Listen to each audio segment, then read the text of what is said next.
Twelfth English medium lecture number 3। देखो हमने potential के बारे में बात कर दी। पोटेंशियल का जो इक्वेशन आया था के क्यू बाई आर, उसके बाद हमने डाइपोल की बात की। डाइपोल की वजह से हमने जनरल पॉइंट पर और उसके बाद इक्वेटोरियल लाइन पर और एक्सेल लाइन पर उसका पोटेंशियल निकालने का तरीका देख लिया। अब देखते हैं हम एग्जाम्पल नंबर 2.2। यहाँ पर आपको मैं एग्जाम्पल की जो क्वेश्चन है वो मैं ऐसे पढ़ देता हूँ आपको, है ना, या फिर एक्सप्लेन कर देता हूँ, आप बुक में देख लेना। एग्जाम्पल नंबर 2.2 देखो, यहाँ पर डेटा में गिवन है कि आपको दो चार्जेस दिए गए, 3 मल्टीप्लाई बाई 10⁻⁻8 कूलम और दूसरा जो चार्ज है -2 मल्टीप्लाई बाई 10⁻⁻8 कूलम। ये दोनों चार्ज है, इन दोनों को 15 सेंटीमीटर से सेपरेट किया गया है। तो दोनों के बीच का डिस्टेंस आपको डेटा में गिवन है 15 सेंटीमीटर। क्वेश्चन आपको ऐसा पूछा गया है कि कोई पॉइंट आप ऐसा बताओ ये अलोंग द लाइन ज्वाइनिंग कि वहां पर पोटेंशियल की वैल्यू क्या हो जाए, 0। तो दो पॉसिबिलिटी होती है कि इन दोनों चार्ज के बीच में कहीं पर 0 होगा या फिर छोटे चार्ज के पास वो पॉइंट रखने पर हमें क्या मिलेगा, पोटेंशियल 0 मिलेगा। फिर से बता देता हूँ, यहाँ इन दोनों के बीच में कहीं पर आएगा वो वैल्यू हम निकाल देते हैं। दूसरा जो हमें तैयार करना है वो हमेशा छोटे चार्ज के पास, है ना, बड़े चार्ज के पास, मतलब वहाँ के पास ये मान लो आपका जो बड़ा चार्ज कौन सा है, 3 मल्टीप्लाई बाई -8 कूलम। यहाँ पर आपको पोटेंशियल 0 नहीं मिलेगा, हमेशा याद रखना। ऐसा क्यों होता है क्योंकि उसका डेरिवेशन बहुत लंबा है। आपको मैं शॉर्ट में समझा देता हूँ कि जैसे ही आप यहाँ पर वैल्यू रखोगे तो आपका आंसर वो नेगेटिव आ जाएगा, ना। तो आप देखना ध्यान से, वो वैल्यू पॉसिबल नहीं होती, ठीक है। आप यहाँ पर रखोगे तो आपकी वैल्यू प्लस आएगी, तो वो वैल्यू पॉसिबल होती है। इसलिए हम हमेशा याद रखो कि दोनों के बीच में कहीं पर आएगा या फिर अलोंग द लाइन ज्वाइनिंग में ऑलवेज छोटे चार्ज के पास वहां पर रखने पर हमें पोटेंशियल की वैल्यू 0 मिल जाएगी। चलिए तो स्टार्ट करते हैं। मैं यहाँ पर कोई पॉइंट मान लेता हूँ P, जिसका ये डिस्टेंस इस वाले चार्ज से है ना, तो इस वाले चार्ज से डिस्टेंस मान लेता हूँ मैं x, है ना। तो टोटल कितना है, 15 सेंटीमीटर है यहाँ पर। तो दूसरा वैल्यू जो यहाँ से मान लिखा जाएगा वो कितना हो जाएगा आपका 15 - x, ठीक है। अब पोटेंशियल जो है आपकी स्केलर क्वांटिटी है, तो स्केलर क्वांटिटी में आपको पता है कि समीशन क्या करना है आपको, 0। तो मतलब v1 + v2 = 0, है ना। तो P पॉइंट पे इसकी वजह से पोटेंशियल और P पॉइंट पर ये नेगेटिव चार्ज की वजह से पोटेंशियल लिखते हैं। पोटेंशियल का फॉर्मूला याद कर लो फिर से, के क्यू बाई आर, ठीक है। तो v1 लिखा जाएगा के क्यू के बदले 3 मल्टीप्लाई बाई 10⁻⁸ अपॉन आर, मतलब यहाँ पर कितना है x, ये नेगेटिव चार्ज है, तो माइनस के क्यू की वैल्यू कितनी है 2 मल्टीप्लाई बाई 10⁻⁸ अपॉन 15 - x = 0, ठीक है। अब जैसे मान लो कि कॉमन निकल गया, 10⁻⁸ कॉमन निकल गया, ये सारे बाहर आ जाएंगे। तो आपका सॉल्यूशन ऐसे आ जाएगा 3/x - 2/15 - x = 0, ठीक है। यहाँ पर देखो, आप जो वैल्यू यहाँ पुट कर रहे हैं ना, ये आपको सेंटीमीटर में, तो आपको मीटर में कन्वर्ट करना है, मल्टीप्लाई बाई 10⁻²। मैंने इसलिए नहीं किया क्योंकि दोनों में से कॉमन निकलेगा और यहाँ पर 0 के साथ वो आंसर आपका 0 हो जाएगा, इसलिए यहाँ पर मैंने नहीं किया, बाकी आपको करना पड़ेगा। ऐसा करेंगे 3/x = 2/15 - x। अब जैसे ही आप इसको सॉल्व करोगे तो आपके पास x की वैल्यू आ जाएगी 9 सेंटीमीटर। चलिए, जैसे मैंने आपको कहा कि 2 पॉइंट लेने थे, तो मिडल वाला मतलब बीच में जो भी कोई आंसर आया आपका 9 सेंटीमीटर आया। वैसे मैं यहाँ पर भी P पॉइंट मान सकता था, जैसे मैंने आपको कहा छोटे वाले चार्ज के पास, तो उसका जो डिस्टेंस है इसके साथ अगर मान लो कि x मान लिया जाए, ठीक है, इसके साथ अगर मान लो कि x मान लिया जाए, तो ये जो दूसरा डिस्टेंस हो जाएगा, टोटल x है, उसमें से 15 निकाल दो, तो ये छोटे चार्ज के साथ आपका आंसर आ जाएगा टोटल आपका x है, तो x - 15, इतना आंसर आ जाएगा आपका, ये डिस्टेंस। तो फिर से हम करते हैं, v1 + v2 = 0। v1 की वैल्यू फिर से पुट कर देंगे, k q के बदले 3 multiply by 10⁻⁸ upon x minus के क्यू के बदले 2 मल्टीप्लाई बाई 10⁻⁸, नेगेटिव चार्ज है इसलिए माइनस आया यहाँ पर आ जाएगा आपका x - 15 = 0। वैसे आप जैसे सॉल्व करोगे तो आपका जो आंसर आएगा x = 45 सेंटीमीटर, ठीक है। चलिए, और आपका नेक्स्ट क्वेश्चन सॉल्व करते हैं। Example number 2.3। देखो, क्वेश्चन में मैंने आपको फिगर बना दी है और बाजू में क्वेश्चन भी लिख दिया, तो धीरे धीरे सॉल्व करना स्टार्ट करते हैं। देखो, यहाँ पर पॉजिटिव चार्ज है, उसकी इलेक्ट्रिक फील्ड लाइन्स आपको बताया कि रेडियली आउटवर्ड डायरेक्शन में जाती है। वैसे ही यहाँ पर नेगेटिव चार्ज है, जिसकी field lines radially inward direction में जाती है ना। वैसे हम ये फर्स्ट चैप्टर में ऑलरेडी लर्न कर चुके हैं। सबसे पहला जो क्वेश्चन है, आपको निकालना है साइन ऑफ VP - VQ। मतलब यहाँ पर देखो 2 पॉइंट है, P और Q। मैंने सबसे पहले लेक्चर में बात की थी कि अगर मान लो कोई फील्ड लाइंस ऐसे जा रही है और यहाँ पर पॉइंट ए है और यहाँ पर पॉइंट बी है, तो आपकी जो पोटेंशियल है वो ऑलवेज मतलब इलेक्ट्रिक फील्ड लाइंस के हायर टू लोअर होगी। मतलब ये वी है और ये वी बी है ना, तो वी ए का पोटेंशियल हमेशा हायर होगा और वी बी का लोअर होगा। क्यों ऐसा माना? क्योंकि जो फील्ड लाइंस हमेशा कैसे ट्रैवल करती है, higher potential to lower potential. ठीक है, तो आप बताओ यहाँ पर देखो पी और क्यू, मतलब पी पास में और इस डायरेक्शन में जा रही है, तो इसका मतलब ऐसे हुआ कि V P is greater than we Q. तो मतलब V P minus we Q जब भी करोगे तो आपका जो आंसर आएगा वो पॉजिटिव आएगा। ठीक है, वी पी बढ़ा है इसलिए। चलिए, वैसे ही दूसरा क्वेश्चन क्या है आपका, V B minus V A. तो सेकंड में देखिए, सेकंड फिगर में ए और बी पॉइंट दिया है, आपकी इलेक्ट्रिक फील्ड लाइंस इधर जा रही है, तो मतलब यहाँ पर वी बी मान लिया जाए और वहाँ पर वी ए मान लिया जाए, तो हायर पोटेंशियल ये और लोअर पोटेंशियल ये, तो इसका मतलब V B greater than V A. तो ऐसे सॉल्व करेंगे तो V B minus V A, वो भी आपका कैसा आंसर आएगा, पॉजिटिव। थर्ड क्वेश्चन आपका देखो क्या पूछा गया, work done by electric field in moving a positive charge from Q to P, है ना, क्यू पॉइंट से आपको पी पॉइंट तक कोई पॉजिटिव चार्ज को लेकर जाना है। ठीक है, तो देखो किसकी वजह से वर्क डन पूछा है वो इंपॉर्टेंट है, इलेक्ट्रिक फील्ड की वजह से, है ना। जब भी हमने potential due two point charge निकाला, उसका डेरिवेशन अगर आपने ध्यान से देखा होगा तो आपको पता होगा कि हम एक्सटर्नल फोर्स लगाते। फिर से थोड़ा डिस्कस कर लेते हैं। यहाँ पर कोई चार्ज था क्यू, यहाँ पर स्मॉल क्यू था, तो इसको इधर ले जाने के लिए हम एक्सटर्नल फोर्स इधर लगाते थे, और एक्सटर्नल फोर्स इधर लग रहा था, तो जैसे ही चार्ज यहाँ पर आता था आपका इलेक्ट्रोस्टैटिक फोर्स है वो ऐसे बाहर के डायरेक्शन में जाता था। तो इसका मतलब ये हुआ कि एक्सटर्नल फोर्स की वजह से जो वर्क डन हो रहा था वो मतलब इसका और इलेक्ट्रोस्टैटिक फोर्स की वजह से मिल रहा वर्क डन, दोनों का जो एंगल है दोनों चेंज हो रहा है। तो मतलब एक का पॉजिटिव होगा तो एक का नेगेटिव होगा, और कैसे होगा वो हम देखते हैं यहाँ पर ध्यान से। तो देखिए ध्यान से कि एक्सटर्नल फोर्स इधर जा रहा था और डिस्प्लेसमेंट भी इधर जा रहा था, तो मतलब उसके लिए थीटा की वैल्यू कितनी हो गई, 0। अगर मान लो कि इलेक्ट्रोस्टैटिक फोर्स की वजह से तो इसका फोर्स तो इधर लग रहा था, तो इलेक्ट्रोस्टैटिक फोर्स इधर है और डिस्प्लेसमेंट आपका लेफ्ट साइड हो रहा था, तो थीटा की वैल्यू कितनी आ रही थी आपकी 180। ठीक है, तो यहाँ पर देखिए कौन सा क्वेश्चन पूछा है, work done by electric field in moving a positive charge, मतलब पॉजिटिव चार्ज को क्यू से पी तक ले जाना है ना। तो आपको जो इलेक्ट्रोस्टैटिक फील्ड जो है तो मतलब ऐसे लगेगा, इलेक्ट्रोस्टैटिक फोर्स एफ ई वो इधर बाहर के डायरेक्शन में लेगा और आपका डिस्प्लेसमेंट क्यू से पी हो रहा है, डी एक्स जितना है, तो आपका थीटा की वैल्यू यहाँ पर कितनी हो रही है आपकी 180, है ना।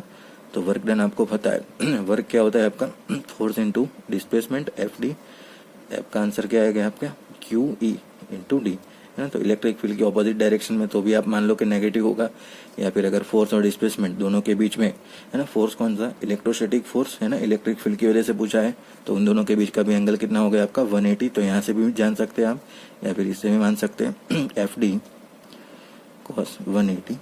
तो आपका जो वर्क डन आएगा वो जो भी आंसर आएगा वो कैसा आ जाएगा, नेगेटिव। चलिए नेक्स्ट क्वेश्चन सॉल्व करते हैं, work done by external force, है ना। यहाँ पर ध्यान से देखो, जैसे यहाँ पर इलेक्ट्रिक फील्ड की वजह से पूछा था, वैसे यहाँ पर किसकी वजह से पूछा है, एक्सटर्नल फोर्स की वजह से।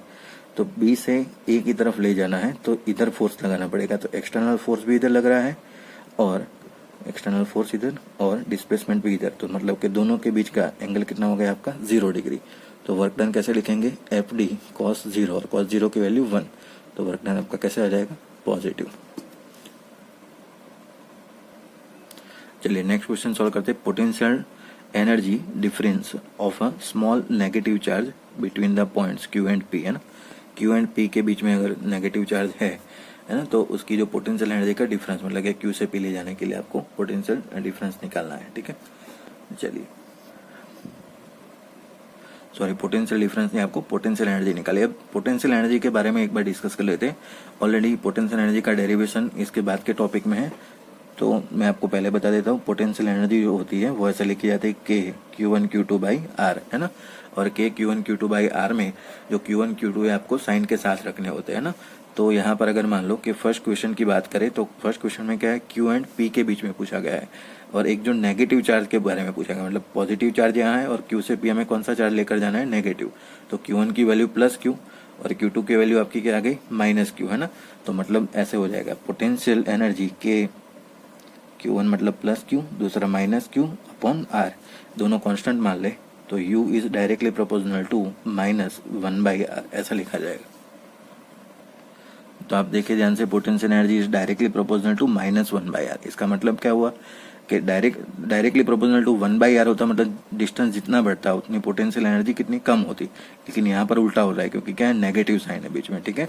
तो दूर वाले पर पोटेंशियल एनर्जी ज्यादा होगी और छोटे वाले पर कम होगी। तो इसका सीधा मतलब है potential energy at Q is greater than potential energy at P।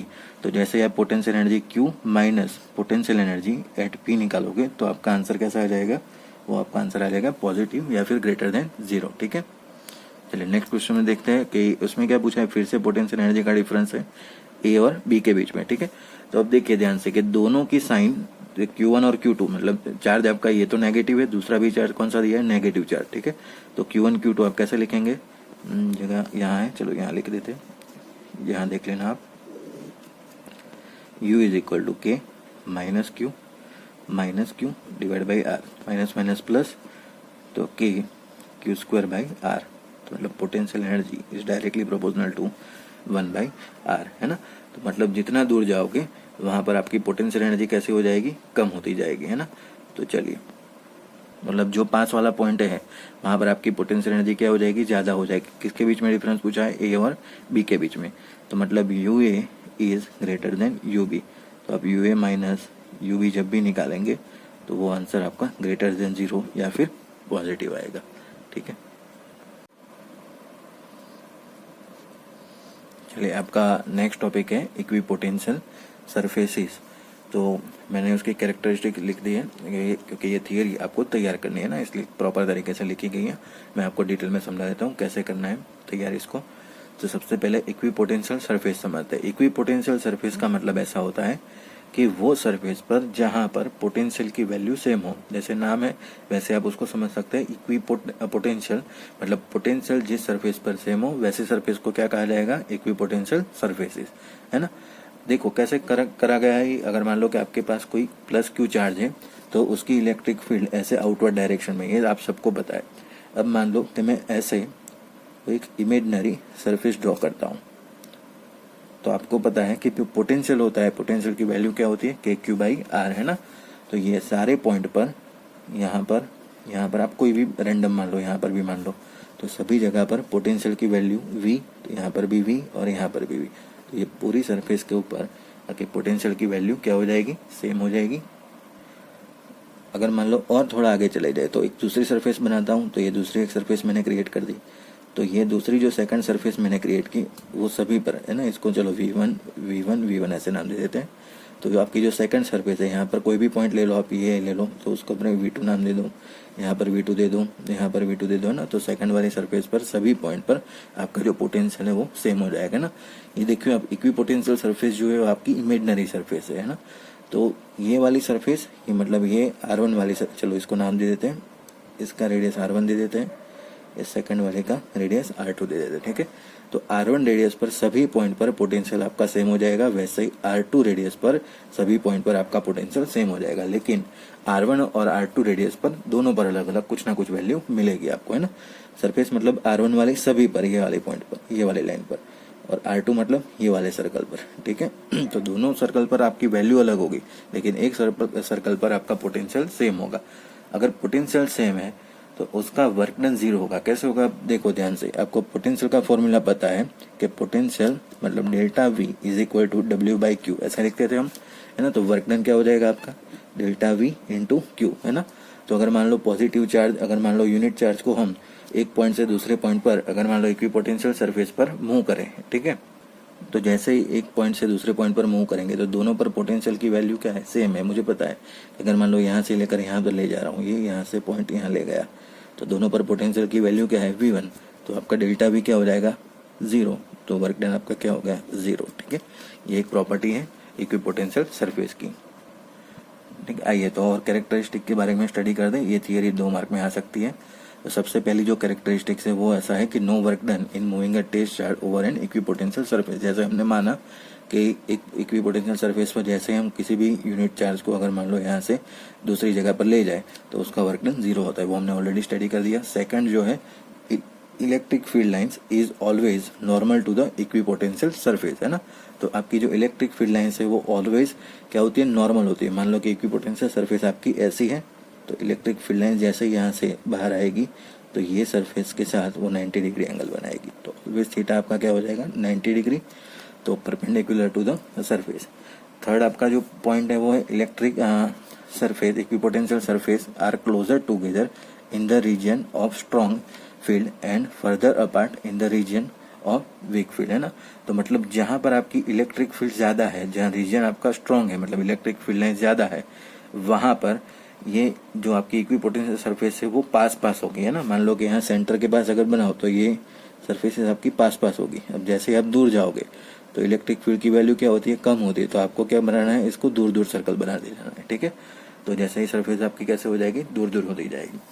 Fourth आपका क्वेश्चन है, जो दो इक्विपोटेंशियल सरफेस होती है वो दोनों कभी एक दूसरे को इंटरसेक्ट नहीं करती। जैसे इलेक्ट्रिक फील्ड लाइंस की प्रॉपर्टी हम पढ़े थे, ठीक है। तो इलेक्ट्रिक फील्ड लाइंस में हमें बताया कि दो कभी इंटरसेक्ट नहीं होती, वैसे ही ये वाली इक्विपोटेंशियल सरफेस भी कभी आपकी इंटरसेक्ट नहीं होगा। हो गई तो क्या होगा, तो वो पॉइंट पर हमें दो पोटेंशियल मिल जाएंगे, और दो पोटेंशियल कभी पॉसिबल नहीं है ना। चलिए, तो हम दो इक्विपोटेंशियल सरफेस देख रहे थे। अगर मान लो कि आपके पास पॉइंट चार्ज है तो ऐसे सर्कल बनेंगे ना, स्पेरिकल शेल बनती जाएंगे। अगर इलेक्ट्रिक फील्ड ज़्यादा है तो आपका कंसंट्रिक सर्कल जो है वो ज़्यादा नज़दीक नज़दीक बनेगा। जैसे दूर जाते जाओगे वैसे इलेक्ट्रिक फील्ड की इंटेंसिटी कम होती जाएगी, तो आपको जो सर्कल है वो दूर दूर बनाना है ना, कॉन्सेंट्रिक स्पेरिकल शेल, जिसका डिस्टेंस बढ़ता जाएगा। वैसे अगर मान लो कि आपके पास यूनिफॉर्म इलेक्ट्रिक फील्ड लाइन ऐसे है, तो यूनिफॉर्म इलेक्ट्रिक फील्ड लाइन्स में आपकी जो इक्विपोटेंशियल सरफेस बनेगी वो ऐसे प्लानर सरफेस बनेगी, है ना। ये याद रखना, एमसीक्यू में पूछा गया है कि 4 ऑप्शन दिए थे, उसमें से कौन सी बन रही है ना। तो अलग अलग तरीके से 4 ऑप्शन में आपको फिगर दी गई थी, तो ये दोनों आपको याद रखनी है, ठीक है।